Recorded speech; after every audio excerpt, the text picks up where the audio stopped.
to use a phrase from one of my friends who's in the room, I hope you're ready to get your nerd on with the benchmarking stuff that we're going to talk about.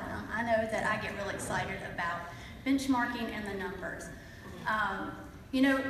We've heard some talks today about MACRA and MIPS and PQRS and all these things, and that's our foot that's sort of in the future.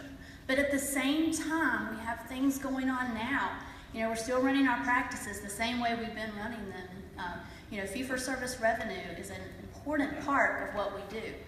So with that, we'll go ahead and get started. All right, so I have a couple of objectives for us today.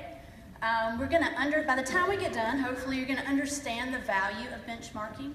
You're gonna be able to identify key practice benchmarks that would be useful in your practice. There's some useful benchmarking tools. RPA benchmarking survey may be one of them that I might mention. We're going to understand how to apply those benchmarks in your own practice. And all of that in 25 minutes or less. So you're going to be an expert really quick here. All right, so let's get started. The value of benchmarking.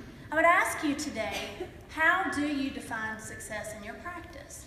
When I think about physicians and my experience with them, I think it really comes down to three things that they're looking at. A lot of times it's going to be their satisfaction with their compensation, combined with their quality of life, their amount of time off, the time that they can spend with their families, and then their ability to provide extraordinary patient care, the care that they want to deliver. And so there's some combination between those three things that are the measures of success for physicians. But so as an individual, that's one thing. But as a group, how does your group even know it's successful? I think sometimes